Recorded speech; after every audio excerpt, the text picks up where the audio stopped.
이 시간은 금요 치유 전도학교 시간입니다. 우리가 지금 이 시간을 통하여서 사도행전을 계속 지금 보고 있습니다. 이 사도행전을 하나님 나라라는 주제를 가지고 우리는 보고 있습니다. 왜냐하면 누가가 먼저 쓴 글 누가복음에서는 예수님께서 계속 앞으로 일어날 하나님의 나라와 하나님 나라의 일에 대해서 예수님께서는 설명을 하셨고, 그 하나님 나라의 실제적인 성취의 내용들이 사도행전을 통해서 우리가 확인할 수 있습니다. 이와 같이 하나님 나라의 일들을 사도행전을 통하여서 보여주신 이유는 그것이 특정 인물들에게만 일어날 일이 아니라 우리의 삶 속에서도 동일하게 일어날 하나님 나라의 일이라고 사도행전은 우리에게 말하고 있는 것이죠. 그럼 오늘 서론으로요, 우리가 이 하나님 나라라는 개념을 우리가 좀 잘 이해해야 되겠습니다. 하나님 나라는 다른 것이 아니라 하나님이 통치하시는 곳이 바로 하나님 나라입니다. 하나님께서는 이 하나님 나라를 우리 안에 회복하셨는데, 이 십자가라는 사건과 또 성령 강림이라는 이 사건을 통하여서요, 우리 안에 하나님 나라를 회복하신 것입니다. 우리 안에 하나님 나라를 회복했다라는 것은 하나님의 통치 속에 내 인생이 사로잡힌 사건이에요. 원래 인간은 하나님의 통치 속에 살도록 지어졌어요. 인간뿐만 아니라 이 세상에 있는 모든 만물들이 그로 말미암아 되지 않은 것이 없죠. 근데 인간만 사단에게 속아서 그 통치 속에서 벗어났어요. 어떤 말에 속아서요? 너가 하나님과 같이 된다라는 말에 속아서요. 내가 내 인생의 주도권을 잡고 내가 옳은 것을 판단하며 내 경험에 의거한 선택을 하는 인생을 인간은 선택했는데, 그것이 결국은 죄였고 사단의 지배 아래 놓이게 되는 것이죠. 그랬던 내 안에 하나님께서는 하나님 나라를 회복하시겠다고 육신의 몸을 입고 오셨는데, 그게 십자가 사건이죠. 십자가의 죽으심으로 사단의 권세를 멸하시고 죄와 사망의 법을 생명의 성령의 법으로 우리를 해방하시고, 또 하나님과 우리와의 관계를 화목케 하신 그 십자가의 사건, 그리고 성령님이 우리와 함께 하심으로 말미암아 우리 안에 하나님 나라가 임하게 된 사건, 우리 안에는 하나님 나라가 이미 임한 것입니다. 근데 문제는 뭐냐면요, 하나님 나라가 내 안에 임했음에도 불구하고 오늘 하루 속에서 하나님의 통치 속에 살아가는 것이 아니라 누구 통치대로 살아가죠? 내 뜻대로 살아가잖아요. 그래서 우리의 신앙생활은 그 하나님의 통치 속에, 하나님의 인도하심 속에 나의 생각을 내어드리는 거예요. 나의 인생을 하나님께 맡겨드리는 거죠. 한 번에 잘 안 될 수 있어요. 그러나 조금씩 그 하나님께서 온전히 인도하여 주시옵소서, 주관하여 주시옵소서. 사실은 주관하고 계시는데 내가 거기서 발버둥 치고 있는 것이죠. 이처럼 내가 그 하나님의 통치하심 속에 길들여져 가는 것을 보고 뭐라고 하냐? 그것을 보고 보좌화라고 합니다. 보좌화라는 것은 하나님 나라가 내 안에 임했고 정말 내 마음과 생각이 하나님 나라화 되어지는 것이죠. 그래서 제가 저번 주 일부 예배 때도 보좌화는 복음화라고 표현하기도 했고요. 또 보좌화는 하나님 나라화예요. 하나님의 통치 속에 살아가는 것이죠. 하나님의 말씀에 내가 길들여지고요, 그 말씀에 내가 아멘이라고 순종되어지는 것이죠. 세상이 뭐라 하고 아무리 내 수준과 내 경험은 아니라고 해도 하나님의 말씀에 그렇다고 하면 내가 그 앞에서 순종되어지는 것이 보좌화예요. 보좌화는 어려운 차원의 내용이 아니라 내 안에 하나님께서 정말로 이미 주인이시지만 그 주인에게 내가 내 인생의 운전대를 온전히 내어드리는 것, 이게 보좌화입니다. 제가 지금 서론에 오늘 제가 얘기할 내용들을 다 미리 말씀드리려고 그래요.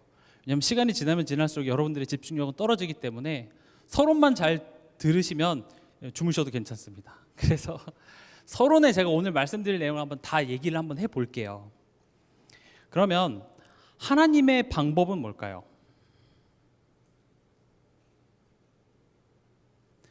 성경을 통해서 보면 하나님이 역사하신 하나님의 방법이 공통적으로 드러납니다. 그게 뭐냐면 하나님께서는 시대마다 한 사람을 하나님께서 택하시고요. 그리고 그 한 사람의 삶 속에서 하나님께서는 함께 하시면서 그 사람을 증인으로 만들어 가시면서 그 사람의 인생을 통하여서 하나님의 영광을 나타내시는 이 방법을 하나님께서는 계속 사용해 오셨습니다. 지금도 그 방법을 사용하고 계시고요. 여러분들이 아주 잘 알고 있는 성경 있잖아요. 이 성경이 하나님이 어느 날 책을 딱 완성해서 우리 가운데 툭 떨어뜨려 준 게 성경이 아니에요. 성경에는 다양한 시대에 수많은 저자들이 있죠. 그 수많은 저자들이 다 하버드 대학 나오고 엄청 박식하고 글을 잘 쓰는 그런 작가들이 아니었어요. 정말 다양한 모습의 인물들의 삶을 통하여서 하나님께서는 하나님을 나타내신 거예요. 성경만 봐도 그래요. 성경의 그 각 인물들의 그 시대의 그 사람의 인생을 통해서 하나님은 그들의 수준과 배경을 무시하지 않으시고요. 그 사람의 수준과 그 사람의 인생을 그대로 사용하셔서 하나님이 하나님 되심을 나타내셨고요. 예수가 그리스도 되신 그 사건들을 그 사람의 인생을 통해서 나타내셨고 그것을 성령의 감동으로 기록하게 하신 것이 성경이에요. 이 성경이 기록된 원리조차도 하나님께서 나를 어떤 방법으로 보좌화시키시고 어떤 방법으로 나를 증인으로 만들어 가실지에 대한 내용이 이미 담겨 있는 것입니다. 그래서 하나님의 방법은 증인이에요. 나로 하여금 그 삶을 살아가게 하는 것이죠. 우리가 복음에 대해서 설명하려면 아주 잘 설명할 수 있죠. 우리 많이 들었으니까요. 이론적으로 쉽게 풀어서 우리가 이렇게 많이 배웠으니까 이렇게 설명은 할 수 있는데 실제로 우리 삶 속에서 이 복음이 나에게 복음되어지는 그 삶을 살아가게 하시는 거예요.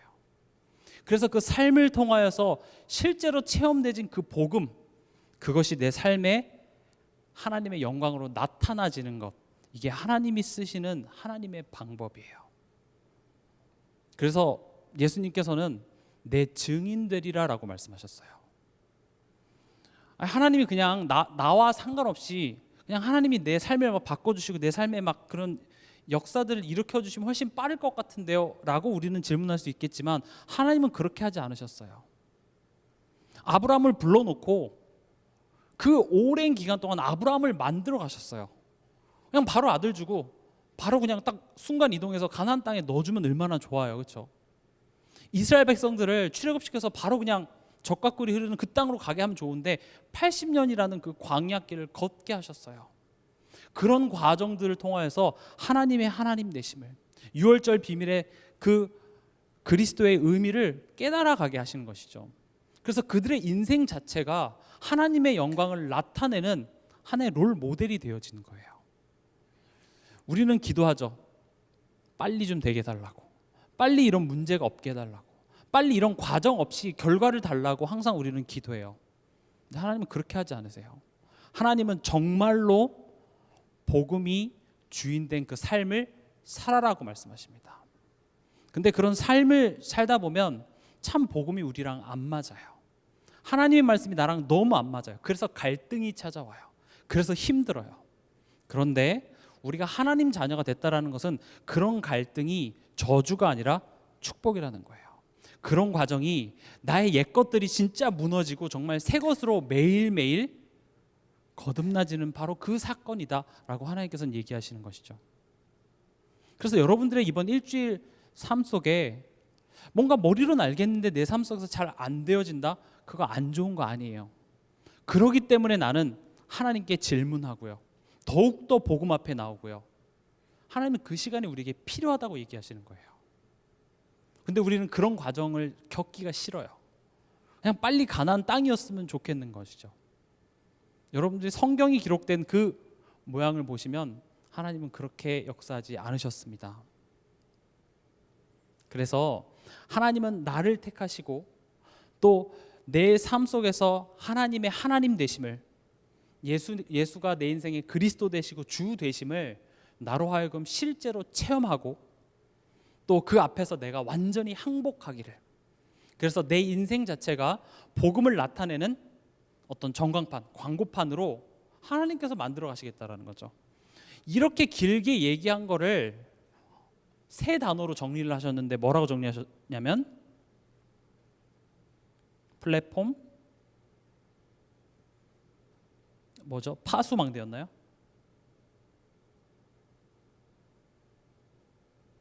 이렇게 정리하셨어요. 하나님 날 택해서요, 내 믿음의 이 복음의 믿음의 그 반석을 견고케 하시고, 그리고 거기서 나를 세우셔서 나로 하여금 내 가정 가문에, 이 지역에 237의 복음의 이 빛을 선전하는 그 한 사람으로 세우는 하나님의 방법을 세 단어로 플랫폼, 파수망대, 그리고 안테나라고 표현하신 것뿐이죠. 여러분들이 성경을 보면 이대로예요. 그럼 이제 이런 하나님의 나라도 알았고 그리고 하나님의 방법도 알았어요. 그럼 이제 나보고 뭘 어떻게 하라는 거죠? 라고 질문할 때 내가 할 수 있는 것,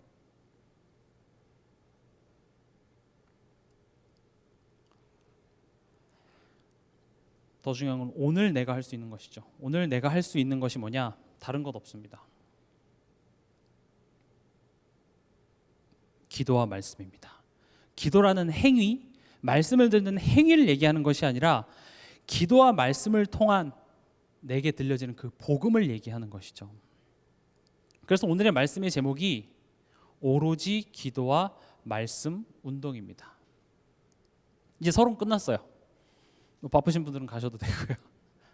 이게 제가 오늘 전달하고자 하는 말씀이에요. 근데 이 내용을 사도행전 6장을 통해서 우리가 한번 좀 보고자 합니다.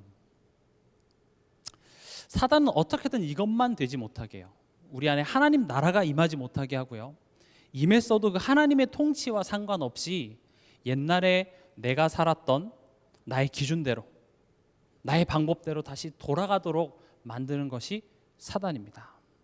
지금 오늘 읽었던 사도행전 6장은 어떤 지금 배경이냐면 1절에 보면 그때의 제자가 더 많아졌는데 그랬습니다.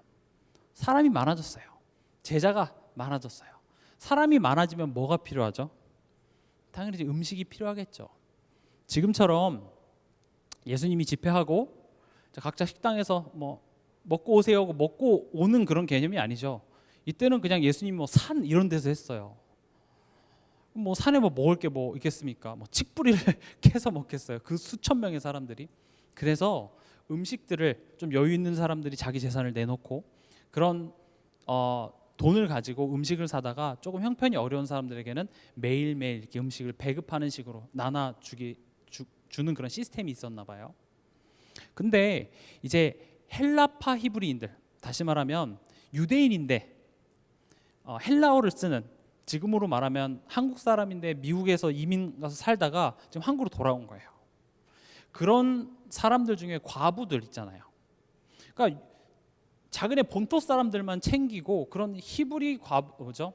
헬라파 히브리인들 과부들은 이 구제 대상에서 자꾸 간과되어지는 것이죠. 그래서 이제 헬라파 유대인들이 원망한 거예요. 좀 뭐하냐? 왜 우리 차별하냐? 우리 본토 사람 아니라고 우리 차별하냐? 하면서 지금 원망하는 그런 장면입니다. 그럼 제가 여러분들에게 물어볼게요. 누가 맞아요? 여기서 지금 본토 유대인이 있고요, 헬라파 유대인이 있잖아요. 그럼 누가 지금 옳은 걸까요? 본토 유대인들의 입장은 뭐예요? 우리 가족 챙겨야죠. 그렇잖아요. 아니 뭐 남 도와주는 거 좋다 이거예요. 근데 우리 가족부터 챙기지 않고 우리 가족 쫄쫄 굶으면서 남 도와주는 오지랖 떠는 거 좋으세요, 여러분들? 안 좋잖아요. 또 이게 제자가 많아지고 조직 커지다 보면은 또 행정상 미흡한 부분도 있으면 우리가 또 같이 이렇게 품고 가야 되는 거 아니겠어요? 복음이면 뭐예요? 수용하고 포용하고 가야 되는 거잖아요. 그걸 뭐 이렇게 자꾸 토를 달고 복음 은혜롭게 넘어가야지, 그렇게 얘기할 수 있겠죠. 또 헬라파 유대인들은 뭐라고 할까요? 복음이면 다냐? 이렇게 얘기하겠죠. 복음 안에서 왜 차별이 있어? 복음 다 살리는 거라면서. 그래서 지금 둘이 논쟁이 이뤄지는 것이죠. 누구 입장이 맞을까요? 들어보면요, 각자 입장을 들어보면 다 맞아요. 그래, 이쪽이 또 맞는 것 같기도 하고, 또 이쪽 입장을 들어보면 또 이쪽이 또 맞는 것 같기도 하고. 이걸 보고 뭐라고 하냐면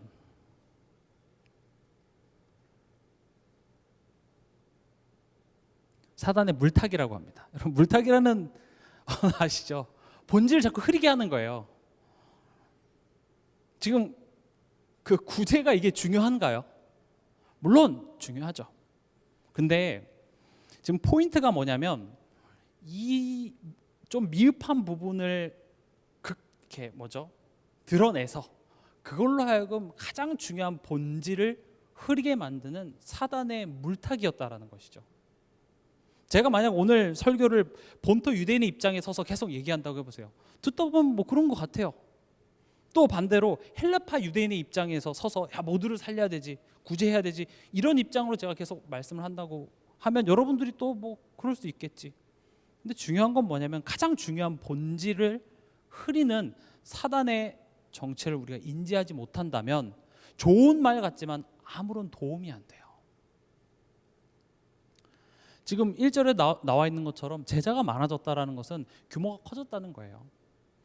여러분들 역사를 보시면 있잖아요. 어느 시대든지 어떤 조직이든지 이게 규모가 커지고 사람들이 많아지기 시작하면은요, 자칫 잘못하면 그 본질이 흐려지기 쉬워요.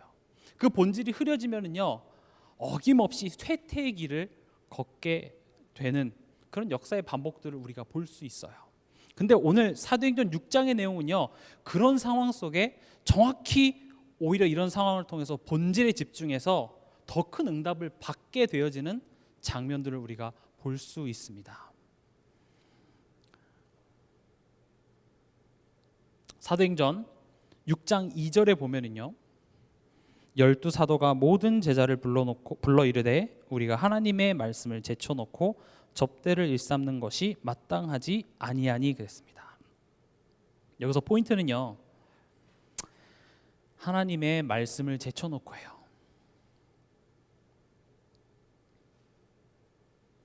구제가 나쁘다고 얘기하는 게 아니라 하나님의 말씀을 제쳐놓고가 잘못된 거예요.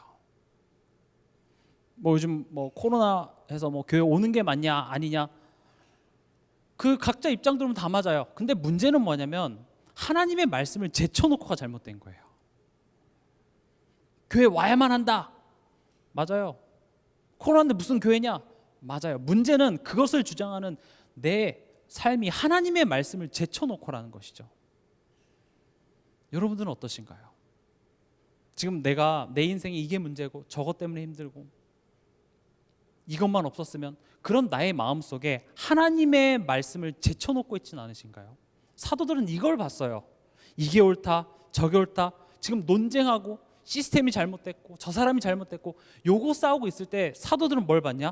잠깐만, 우리가 하나님의 말씀을 제쳐놓고 이러면 안 되지라는 것이죠. 사단은 이게 옳으냐 그러냐예요. 어떻게 저 사람이 나한테 저럴 수가 있어? 그게 잘못됐다 잘했다를 논하고자 하는 것이 아니라 사단은 결국 그것에 집중하게 만들어서 하나님의 말씀을 제쳐두게 만든다는 것이죠. 사도들은 이걸 알았어요. 초대교회는 이것으로 다시 회복했어요. 이것을 다시 본질로 돌아갔죠. 하나님의 말씀을 제쳐놓고라는 것은 뭘 모르고 있다라는 것이냐면, 요한복음 1장 3절에 보면 만물이 그로 말미암아 지은 바 되었으니 지은 것이 하나도 그가 없이는 된 것이 없느니라 그랬습니다. 무슨 말이냐면 하나님 없이는 이 세상에 그 어떤 것도 될 수가 없어요. 잘 되는 건 둘째 치더라도 하나님 없이는 불가능한 것입니다. 그걸 보고 뭐라고 하죠? 영적 존재라 그래요. 우리 인간은 영적 존재입니다. 요한삼서 1장 2절에도 보면 우리 영혼이 잘됨이 우리 삶에 영향을 주게 되어져 있어요. 그래서 자칫 내 삶 속에 이게 문제고 이게 잘못된 것 같아 보이지만 사실은 내 영혼의 불만족이 그렇게 삶에 나타나는 것이죠. 우리가 잘 아는 창세기 1장 27절에 하나님의 형상대로 사람을 창조하셨고요. 또 2장 7절에 그 코에 생기를 불어넣으셔서 우리가 생명이 됐다라는 것은 어려운 말이 아니라 우리를 영적 존재로 창조했다라는 거예요. 코로나라서 힘들고 우리 경제적으로 우리 가정에 어떤 문제가 일어나서 힘든 것 같지만 인간은 하나님 없이는 살 수 없어요.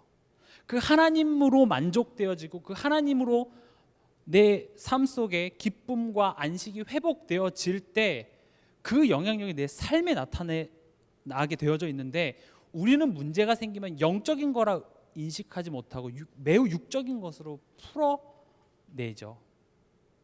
그게 오늘 이 초대교회 이 논쟁의 이유예요. 그래서 지금 이 헬라파 과부들을 구제 대상에 넣어준들, 지금 이것을 가지고 지금 원망하고 논쟁하는 그 사람의 인생이 만족스러워질까요? 아니에요. 우리는 하나님 없이는 안 되는 존재입니다. 우리가 이 내용은 알아요. 하나님 없이 안 되지. 근데 여러분들이 한 주간의 삶은 어떠셨나요? 사단의 거짓말은요, 다른 것이 아니라 하나님 없이도 살 수 있는 인생이야 라고 말을 해줘요. 그걸 보고 거짓말이라 그래요. 아까 앞서 말씀드렸다시피 네가 하나님과 같이 되어라는 말과 똑같은 말이에요. 하나님의 말씀을 제쳐두고라는 것은 신앙 예배 잘 드리십시오 그런 차원의 내용이 아니라 벌써 내 마음속에 하나님의 말씀이 필요 없고 그냥 하나님 없이도 내가 살 수 있는 인생이라고 이미 그 사단의 거짓말에 내 마음이 벌써 미혹됐다라는 것이죠. 요한복음 8장 44절에 그걸 보고 거짓말이라고 하죠. 처음부터 범죄함이라. 거짓의 아비 마귀. 그래서 요한일서 3장 8절에 십자가에서 마귀의 일을 멸하셨어요. 예수님이 하신 일은 마귀의 일을 멸하시는 거예요. 왜냐하면 지금 오늘 우리의 삶 속에서도 마귀는 끊임없이 이런 식으로 물타기를 하고요.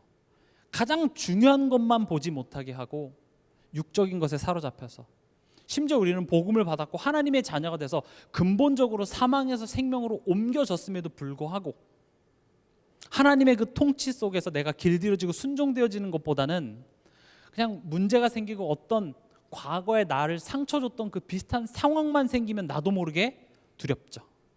또 그런 일이 나에게 생길까 봐. 그래서 나는 그 두려움을 피하고 싶은 거예요. 나는 그 두려움이 싫은 거예요. 동굴로 들어가죠. 하나님이 근데 내 이렇게 멱살을 잡고 나와요. 일로 나와. 내가 두려움 이겼어. 온전한 사랑이 두려움을 내쫓나니. 두려움과 맞서 싸우라는 것이 아니라 그런 과거의 모습은 내가 십자가에서 완전히 이루었는데 왜 그 두려움 앞에서 너가 내가 너를 위해 승리한 그 승리를 지금 부인하는 꼴이 되는 거잖아요. 왜 나의 승리를 부인하고 있니? 빨리 동굴에서 나와. 옛날의 모습에서 나와. 하나님은 그 두려움을 마주하게 하시는 거예요. 그래서 정말 거기에서 예수 그리스도가 참된 승리하신 참 왕이심을 너가 체험해 보라는 것이죠. 우리는 이론적으로는 알아요. 그래, 이 두려움은 끝났어. 근데 가정에 딱 돌아가서 이제 옛날에 그 나에게 트라우마를 줬던 비슷한 상황만 벌어지면 어떻게 해요? 끝 하면서 이제 복음은 끝 하면서 이제 다시 내 방으로 들어가죠. 이불을 뒤집어 쓰고 다시 그런 상황이 또 벌어질까 봐 두려워 내 머릿속으로 방법을 모색하죠. 하나님은 아니라고 하는 거예요. 나와. 두려움을 내가 이긴 걸 너가 한번 봐봐. 목전 앞에서 원수의 목전 앞에서 상을 차려준다는 말이 그 말이거든요. 사단을 내가 어떻게 십자가에서 승리를 이뤘는지 너가 확인해봐. 너가 거기에 증인이 돼봐 라고 말씀하시는 것입니다. 우리는 이런 말을 많이 들어도요 깨닫지도 못하고 또 상황이 되면 참 믿지 못해요. 이건 어떤 특정한 연약한 성도를 얘기하는 것이 아니라 우리가 다 그래요. 우리의 체질 자체가 복음 체질이 아니에요. 그래서 요한복음 1장 14절에 그래서 말씀이 육신이 되어서 내 안에 찾아오신 거예요. 그럴지라도 나를 의롭다 칭해 주시려고요. 그럴지라도 내가 너를 내 자녀 삼았다라고 해주셨어요. 그럴지라도 내가 너를 가르쳐주고 생각나게 해주려고요. 뭘 구해야 될지 알지도 못하는 나를 위하여서 깊은 탄식으로 나를 위해 기도해 주시기 위해서요. 그래서 나로 하여금 그 믿음의 장성한 분량에 이르도록 증인이 돼서 예수 그리스도의 이름을 세계 곳곳에 전파하는 그 증인으로 세우시기 위하여서 말씀이 육신이 되어서 우리 안에 거하시게 된 것이죠. 사단의 물타기에 빠지지 않는 방법은요, 십자가에서 마귀를 멸하신 그 그리스도의 권세 사용, 그 이름을 선포할 때 사단의 물타기에 빠지지 않아요. 제가 예전에도 한번 이런 예를 든 적이 있었는데, 그 다이아몬드 이렇게 세공하는 사람들이 이제 진짜와 가짜를 구분하기 위해서 훈련하는 방법이 있는데, 그 방법이 제가 생각했을 때는 이제 좀 가짜 모조품을 많이 보다 보면 이런 모조품도 있구나 저런 모조품도 있구나라고 할 줄 알았는데, 진품을 자꾸 본대요. 이 다이아몬드 진품에서만 이렇게 굴절돼서 눈에 들어오는 그 특유의 빛이 있대요. 그래서 그것을 훈련하는 방법은 진품, 다이아몬드 진품의 빛을 내 눈에 계속 담아내는 거예요. 담아내다 보면 어느 날 가짜가 딱 들어왔을 때 이게 가짜 이렇게 알 수 있는 거예요. 무슨 말이냐면, 우리가 이 예수 그리스도의 이 순수한 복음의 빛을 자꾸 내 마음에, 내 생각에, 내 입술에 자꾸 담아내는 거예요. 그러다 보면 사단의 물타기가 보여요. 왜냐하면 우리는 사단의 물타기가 뭐예요? 사단의 권세 아래 살았기 때문에 그 사단의 소리가 훨씬 더 우리에겐 편안해요. 더 합리적이고 더 이성적인 것 같아 보여서 이게 물타기인지도 구분도 안 돼요. 그러나 우리는 참된 그 진짜 다이아몬드의 그리스도의 빛을 이 예배 시간을 통하여서, 내 삶의 묵상의 시간들을 통하여서 내 눈에 자꾸 담는 거예요. 그래, 이것이 사단이고 이 마귀를 멸하신 그 그리스도가 지금 성령으로 나와 함께 계시는구나. 초대교회는 어떻게 이 사단의 물타기에 속지 않았는지 한번 볼까요? 6장 3절 4절 한번 같이 읽어보겠습니다. 같이 읽겠습니다. 형제들아, 너희 가운데서 성령과 지혜가 충만하여 칭찬받는 사람 7을 택하라. 우리가 이 일을 그들에게 맡기고 우리는 오로지 기도하는 일과 말씀 사역에 힘쓰리라 하니 그랬습니다. 이걸 보고 뭐라고 하냐면 선택적 집중이라고 합니다.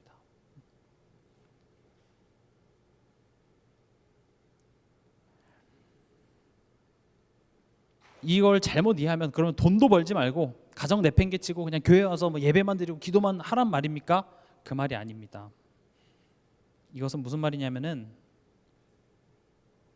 영적인 것에 우선순위를 두라는 거예요.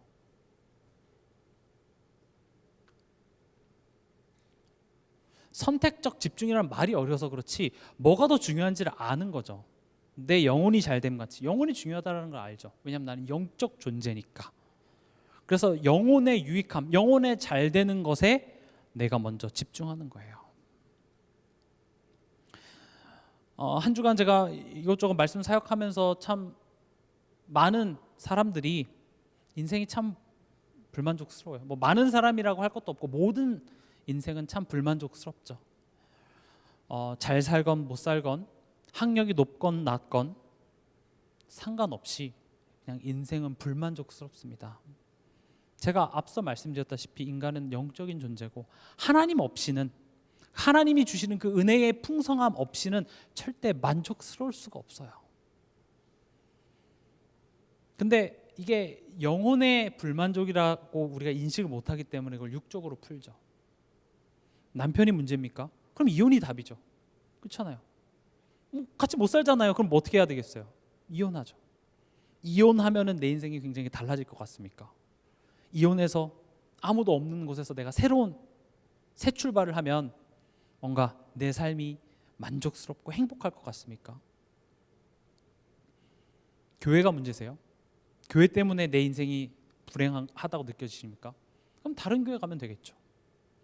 제가 미국에서 살면서 느꼈던 건 참 미국에서는요, 이 교회가 많이 생기고 많이 없어져요. 이 교회가 마음에 안 들면 나가서 자기네들끼리 또 다른 교회를 만들어요. 이 수적으로 부흥하는 게 아니라 이게 자꾸 나눠지는 거죠. 사람은 그대로인데 교회 숫자는 늘어나요. 그러니까 영세한 교회만 자꾸 늘어나게 되는 것이죠. 교회가 문제라면 다른 교회 가면 좋아져야 되잖아요. 아니에요. 인정은 안 되겠지만 인간은 영적인 존재이기 때문에 복음으로 내 영혼이 만족되어지지 않는다면 내가 어떤 방법을 써도 안 돼요. 그냥 나는 그게 인정하기 싫어서 그냥 저 사람 때문이라고 얘기하고 싶은 거예요. 교회 이런 시스템이 불만족스럽다고 나는 거기에다가 그냥 모든 원망의 대상 하나 더야 그래도 내가 미치지 않고 살아가니까 그런 거죠. 내 남편 때문이라고 그냥 그렇게 원망의 대상 하나 두면 그래도 마음이 편해요. 저 인간만 없으면 내가 그래도 참고 산다. 복음 때문에. 아니에요.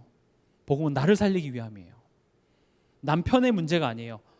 하나님만으로 내 영혼이 만족되어진다면 내가 사망의 음침한 골짜기에 있어도 해를 두려워하지 않을 수 있는 그 비밀이 거기서 나와요. 하나님만이 채울 수 있는데 그럼 어떻게 하나님을 우리가 만나고 어떻게 하나님으로 내 마음이 풍성해지죠? 그 길이 뭐예요? 그게 그리스도예요. 그래서 우린 그리스도를 자꾸 강조하는 거예요. 하나님 없으면 안 되거든요. 그래서 그 길을 열어주신 분이 그리스도예요. 어떻게 내가 하나님과 더 친밀한 교제를 할까요? 어떻게 내가 하나님과 가까워질까요? 그 방법은 예수 그리스도예요. 이따 뒤에서도 말씀드리겠지만 이 십자가의 메시지가 내 삶 속에 내 마음 속에 계속 담길 때 그게 하나님과 가장 친해지는 방법이에요. 저한테 연락하려면 아무리 여러분들이 여러분들 집에서 창문을 열고 준목님 불러도 저는 들을 수가 없어요. 민원이 들어와서 경찰들이 와서 조용히 해달라고 얘기하겠죠. 저한테 연락하면 어떻게 해야 되죠? 제 번호로요. 제 번호로 전화하시면 받아요. 마찬가지로 하나님께서 주신 번호, 길이 뭐예요? 다른 이름으로 구원 얻을 만한 다른 이름을 우리에게 주신 적이 없다. 내가 곧 길이요 진리요 생명이니 나로 말미암지 않고는 아버지께로 올 자가 없느니라. 그럼 그리스도 붙잡아야죠. 내 인생에 하나님 없으면 안 된다는 사실을 안다면 그럼 그에게로 가야 되는데 어떻게 가야 돼요? 예수 그리스도예요. 그래서 여러분들이 삶 속에서 계속 이 예수 그리스도 앞에 서야 돼요. 그 그리스도가 요한복음 4장에 보면 사마리아 여인을 찾아가죠. 이 사마리아 여인은 5번을 이혼을 했는지 사별을 했는지 정확히 나오진 않으나 5번의 전 남편이 있었고 현재 지금 동거 중인 남자친구가 있는 것이죠. 뭐 윤리적으로 이렇게 많은 남편이 있었다라는 것을 지금 예수님은 책망하는 것이 아니라 지금 그 여인은요 내 인생의 이런 불만족스러움을 이 남자가 주는 그 사랑으로서 상대방이 주는 그 사랑으로 채우려고 했는데 안 채워지는 거예요. 한 3번쯤 되면 눈치챌만 하죠. 아 결혼이랑 나랑은 안 맞나 보다. 그럼에도 불구하고 또 나는 어쩔 수 없이 거기 가게 되는 것이죠. 방법이 없으니까요. 너무 우리 인생 같지 않나요? 그런 인생 가운데 누가 찾아오셨어요? 예수님께서 찾아오셨어요. 이 물을 마시면 다시 또 목마르려거니와 내가 주는 물은 영원히 마르지도 않고 영원히 샘솟아서 다시는 이곳에 올 필요 없다. 너를 영원히 만족시켜 주실 것이고 영원히 너를 목마르지 않게 해주는 나의 그 샘물. 예수님은 그렇게 우리 인생에 찾아오신 것입니다. 영적인 것에 우선순위를 둔 사람의 결론은요, 아 그리스도 아니면 안 되는구나 라고 내가 인정하게 돼요. 그러면 이제 그리스도 아니면 안 되는구나 거기서 끝나는 건 진짜 인정한 게 아니에요. 인정했는데도 안 되는데요 라고 얘기를 해요. 그리스도 아니면 안 되는구나 라고 진짜 인정된 자의 삶은 거기서 끝나는 것이 아니라 말씀을 사모하게 돼 있어요. 그 복음의 말씀이 선포되어지는 그 자리에 내가 가게 돼 있다니까요. 그게 진짜 인정하는 것이죠. 진짜 기도하게 돼 있어요. 그거 아니면 안 되니까요. 그래서 그 사마리아 여인이 나로 하여금 그 물을 예수님이 말씀하신 그 물을 내게 마시게 하여 주시옵소서. 그래서 나로 하여금 여기에 다시 오지 않게 하여 주시옵소서. 이거 당연한 거잖아요. 당신이 그 물을 가지고 있다면 나로 하여금 그거 마시게 하여 주시옵소서. 이런 사모하는 마음이 생기게 되어 있어요. 인정하는 자는요. 그래서 야고보서에는 행함이 없는 믿음은 죽은 믿음이라고 했는데 그게 여기에 적용되어지는 부분이에요. 야고보서에서 말하는 행함 없는 믿음은 죽은 믿음이라는 것이 불신자들한테 얘기하는 것이 아니라 신자들에게 믿는다고 하면서 인정한다고 하면서 실제로는 전혀 믿지 않고 있는 우리의 삶을 지금 들어서 얘기하는 것이죠. 여러분들이 진짜 우리 삶 속에서 인정이 되어주셨으면 좋겠습니다. 물론 하나님께서 여러분들을 사랑하시기 때문에 그런 모양으로 여러분들 지금 이끌어가고 계세요. 두 번째로 오늘 사도들이 했던 게 기도와 말씀하는 일에 힘을 집중한 것이죠. 여러분들의 기도 제목은 무엇입니까? 우리의 대부분의 기도 제목은 결국 정리하고 요약해 보면 이거예요. 하나님, 나 더 이상 하나님 필요 없게 해주세요. 이런 기도해요. 더 이상 내가 하나님 찾지 않아도 되는 나의 삶 만들어주세요 라는 기도를 하고 있죠. 그렇잖아요. 하나님 없이도 한번 잘 살아보게 해주세요. 아닌가요? 하나님 요 힘든데, 요 문제, 이런 상황 해결하게 하여 주셔서 내가 더 이상 하나님 필요 없이 좀 잘 살아가게 해주세요 라는 기도를 하고 있는지도 몰라요. 그 기도에 하나님께서 응답하실까요? 안 하실까요? 안 하시겠죠. 우리는요, 그 응답이 있고 없고를 떠나서 하나님 아니면 안 되는 영적 존재예요. 그래서 하나님은 그런 영적 존재인 나를 알게 하시는 방향으로 나를 계속 이끌어 가세요. 이게 응답이냐 아니냐 그게 중요한 것이 아니라 내 결론이 그래서 그리스도 아니면 안 되는구나가 나에게 참된 응답임을 깨달아가게 하신다는 것이죠. 하나님께서. 그리고 다른 은혜가 아니라 그 은혜가 이미 너희 안에 임했어. 내가 천사를 보내는 것도 아니고 내가 직접 너와 함께 하잖아. 그 샘의 근원이 지금 너희 안에 이미 들어가 있는 것이잖아. 그게 우리가 받아야 될 응답이에요. 여러분들에게 뭐 이런 기도 하지 말라는 것은 아닙니다. 이런 것을 통해서라도 내가 하나님을 찾게 되고 내가 복음 앞에 자꾸 서게 된다는 것은 축복이라고 저는 말씀드리고 싶은 거예요.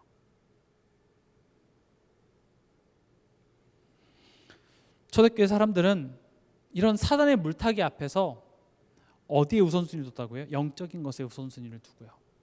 이게 맞냐 저게 맞냐 이렇게 해야 되냐 저렇게 해야 되냐 그 논쟁에 휩싸인 것이 아니라 그것을 잠깐 제쳐두고 내가 먼저 내 영혼이 살아야겠다 하면서 기도하고 말씀 앞에 쓴 것이죠. 이번 주 강단 말씀이었죠. 스가랴서 4장 6절 우리 한번 다 같이 찾아보겠습니다.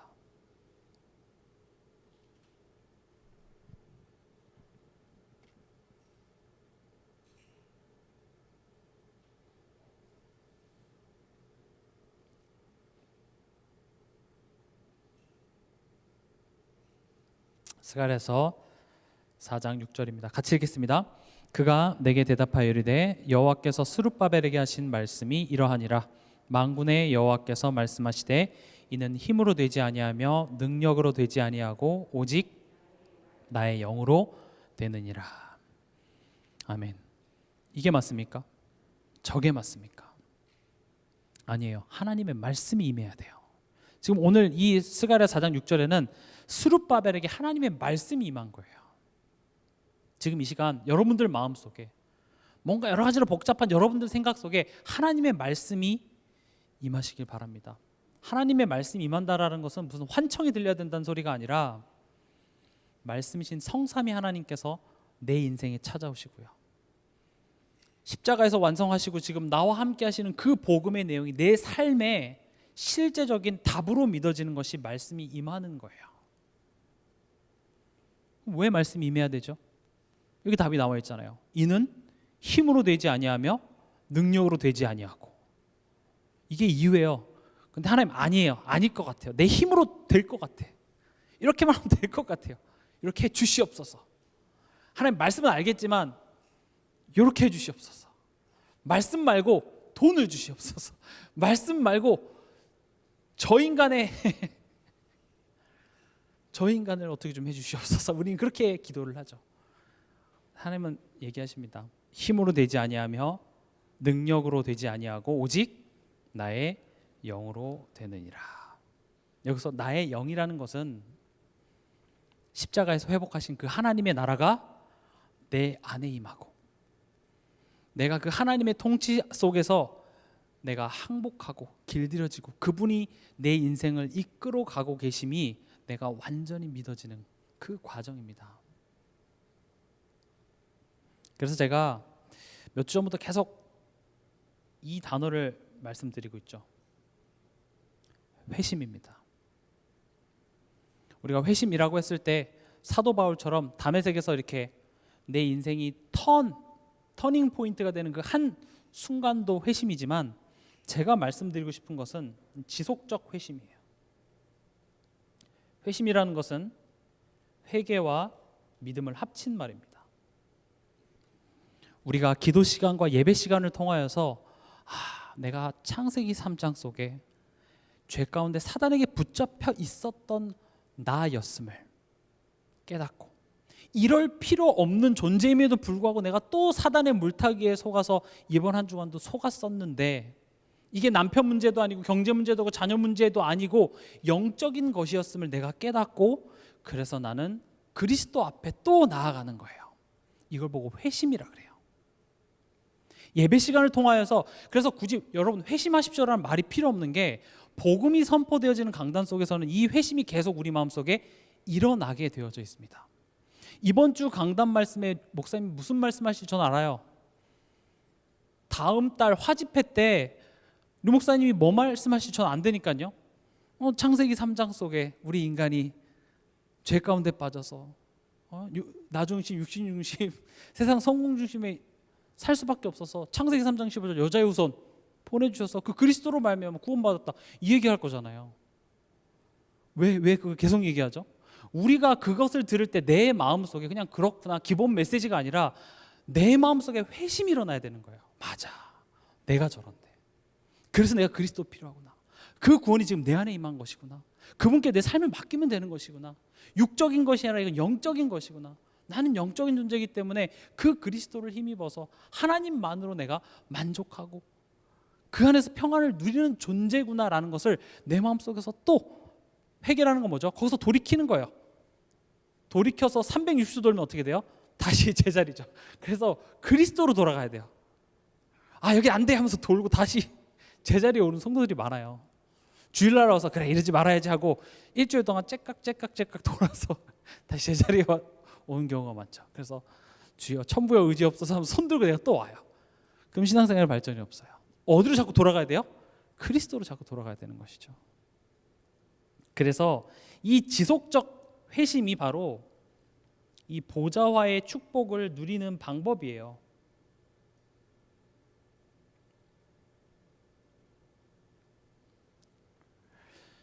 지금 이 말을 쉽게 푼 게 예배 성공이 인생 성공입니다예요.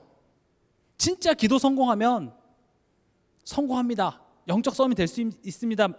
라는 말을 그렇게 지금 제가 한 말을 그렇게 쉽게 풀어서 얘기하신 것이죠. 근데 너무 쉽다 보니까 어떤 원리에서 이렇게 되는 거죠. 그래서 제가 지금 설명드리는 거죠. 이 복음의 말씀 앞에서 내 자신의 이 회심이 자꾸 일어나는 거예요. 그래, 내가 복음 앞에 서야지. 그럴 때 내가 어떻게 돼요? 보좌화되어지는 거예요. 내 안에 진짜 하나님의 통치 속에 내가 살아가게 되는 것이죠. 사도행전 6장 7절에 보면 다른 것이 왕성해지는 것이 아니라 뭐가 왕성해졌다고 되어 있죠? 하나님의 말씀이 점점 왕성하여 그랬습니다. 우리의 인생이 하나님의 말씀이 역사하는 인생이 되어야 될 줄 믿습니다. 다른 것이 아니라 하나님의 말씀이 역사하시도록 그 하나님의 말씀에 열매가 맺혀지도록 내 노력의 열매가 아니고요. 나의 인본주의의 열매가 아니라 하나님의 말씀의 열매가. 또 하나님의 말씀 하니까 그럼 성경 많이 읽어야 되나요? 성경 외워야 되나요? 네, 많이 읽고 많이 외우세요. 근데 성경이 말하고자 하는 그 포인트를 여러분들이 마음에 두고 성경을 보신다면 성경은 여러분들에게 너무나도 진짜 인생의 진리다라고 고백이 되어질 거예요. 고린도전서 1장 18절 우리 한번 찾아보겠습니다.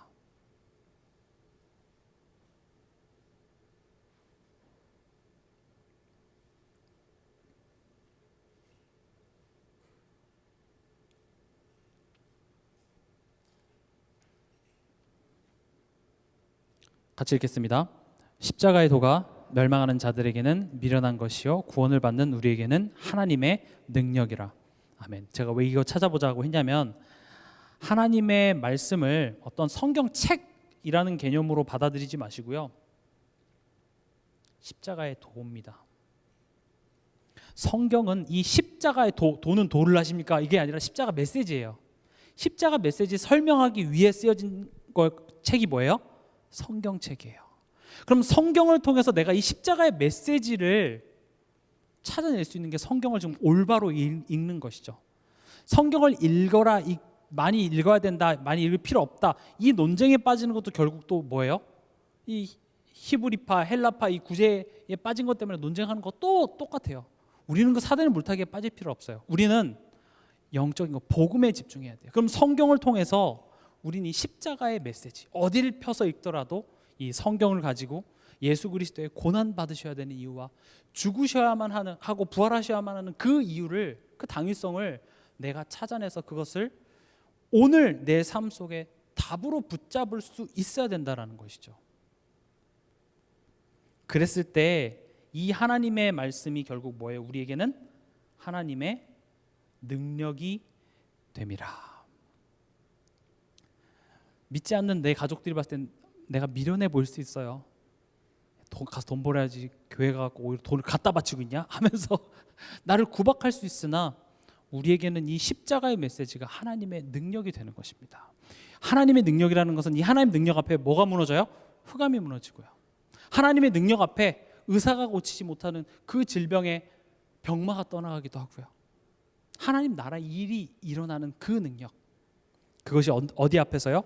십자가의 도, 하나님의 말씀이 내게 임해서 그것이 왕성해질 때, 그 하나님의 말씀이 역사하실 때, 그 하나님의 말씀의 열매가 내 삶 속에 풍성해질 때 이런 일들이 일어나는 것입니다. 말씀을 맺겠습니다. 오로지 기도와 말씀 운동입니다. 사단은 우리 삶 속에 수만 가지 사건을 통하여서 복음의 본질만 흐리게 하는 사단의 물타기를 자꾸 하는데, 우리는 그럴 때일수록 더 어떻게 해야 돼요? 복음의 생명의 그 순수한 빛을 자꾸 내 눈에 담으십시오. 내 마음에 담으시고요. 내 입술에 그 고백을 항상 머물게 하세요. 예수는 그리스도. 그 고백이 식상하고 어떤 슬로건 같은 것이 아니라 정말 여러분들의 마지막 유언적 고백이 되도록, 정말 예수는 그리스도시구나, 그분이 내 인생 모든 문제의 해답이시구나, 그분 한 분만으로 나는 만족하다, 그런 인생으로 하나님께서는 여러분들을 이끌어 가실 줄 믿습니다. 지금 이 말씀 들으신 것은 하나님께서 당신을 위한 구원의 사랑을 나타내시기 위함입니다. 지금 이 시간 이 기도를 같이 따라하시며 예수님을 내 마음과 인생의 영원한 구주로 영접하겠다고 고백하실 때에 하나님의 사랑이 여러분 마음속에 영원히 함께하게 될 것입니다. 제 기도를 따라하시면 됩니다. 하나님, 저는 지금까지 제가 저의 삶의 주인이 되어 마음과 육신의 갈급함을 채우기 위해 열심히 살아왔습니다. 하지만 사단의 권세 아래서 죄의 종으로 살고 있기에 내 노력과 상관없이 고통당하다가 결국 죽을 수밖에 없는 죄인임을 깨달았습니다. 이런 나를 위해 하나님께서 육신을 입고 십자가에서 사단의 권세를 멸하시고 저의 모든 죄값을 죽음으로 대속하신 그리스도이심을 믿습니다. 지금 이 시간 예수 그리스도를 제 인생의 구세주이시며 제 삶의 참된 주인으로 영접합니다. 성령으로 나와 함께하여 주사. 저의 마음과 생각을 다스려 주시고 저의 삶을 인도하여 주시옵소서. 그래서 참된 평안이 가득한 삶 되게 하여 주시옵소서.